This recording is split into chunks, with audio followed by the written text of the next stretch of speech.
नमस्कार. माझं नाव विनीत नेवे. आम्ही डोंबिवलीत राहतो आणि आमच्याकडे इंडिपेंडेंट गच्ची आहे आणि त्याच्यामुळे कधी-कधी लाईट बिल कमी करण्यासाठी म्हणून सोलर प्रोजेक्ट आम्हाला लावायचाच होता. तर यावर्षी आम्ही तो प्रोजेक्ट हातात घेतला आणि आम्ही 5 किलोवॉटचं, जसं तुम्ही बघू शकता, आम्ही 5 किलोवॉटचं सोलर प्रोजेक्ट लावलेला आहे. याचा एक फायदा आम्हाला आता हे लावून 1 महिना झाला आहे आणि पहिल्या महिन्यामध्ये आमचा फायदा आम्हाला असं जाणवलं की जे आपलं दर महिन्याचं कन्झम्पशन असतं त्याच्यापेक्षा जास्त युनिट आम्ही सोलारतून प्रोड्यूस करू शकलो आहे. हे केल्यामुळे आमचं वीज बिल 0 झालं आहे. आता फक्त फिक्स चार्ज जो असतो तो दर महिन्याचा तेवढा येतो आणि याचा इन फ्युचर आम्हाला उपयोग होईल.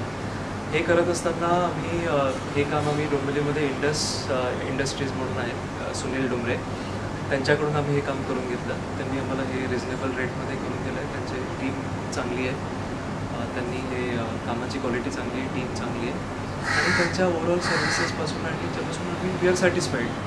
सो हा एक चांगला अनुभव आहे आतापर्यंतचा तरी. तर साधारणपणे उन्हाळ्यामध्ये जेव्हा आपले पूर्ण सगळे AC चालू असतात तर दर महिन्याला साधारण 400 ते 450 युनिटपर्यंत आमचं कन्झम्पशन व्हायचं आणि जेव्हा AC नसतात तेव्हा महिन्याला 200-250 युनिट वगैरे इतकं आमचं कन्झम्पशन असतं.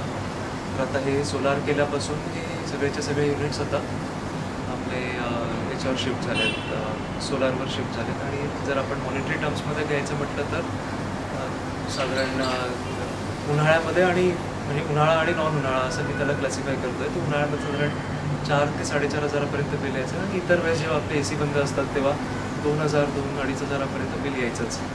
तर ते आता सगळ्याच्या सगळं सोलारवर शिफ्ट झालं आहे. तर तो जो वीज बिलाचा जो प्रश्न आहे तो वीज बिल आता 0 झालं आहे. फक्त जे महिन्याचं फिक्स्ड चार्ज आहेत ते फक्त आता याच्यापुढे आम्हाला पे करावे लागतील.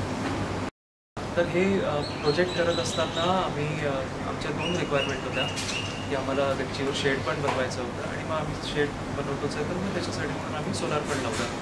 तर शेड बनवण्याचं काम पण त्यांनी खूप चांगलं केलं आहे. वरती जे आम्ही सोलार पॅनल लावले त्याच्यात त्यांनी स्प्रिंकलर पण लावून दिलेत, जेणेकरून आपल्याला सोलार पॅनल हे नेहमी धुवावे लागतात. ते जर स्वच्छ असतील तरच तुम्हाला चांगलं आउटपुट येईल, नाही ते येणार नाही.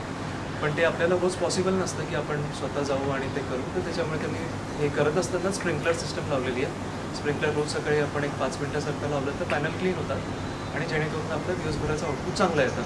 तर प्लांट लावून आपल्याला आता 1.5 महिना झाला आहे साधारण आणि ह्या 1.5 महिन्यामध्ये त्यांनी इंडस्ट्रीच्या लोकांनी सुरुवातीला नियमित व्हिजिट दिल्या दर 2-3 दिवसांनी, फक्त हे चेक करायला की सगळं व्यवस्थित चाललं आहे की नाही चाललं आहे. त्यांनी सिस्टम वायफायवर इन्स्टॉल केलेली आहे, वायफाय केपेबल आहे. त्याच्यामुळे आपल्याला फोनवरच कळतं की आपल्या सिस्टम चालू आहे का बंद आहे. पण तरीसुद्धा ते रेग्युलर येत असतात, येऊन ते आपल्याला विचारत असतात की सगळं व्यवस्थित चाललं आहे की नाही.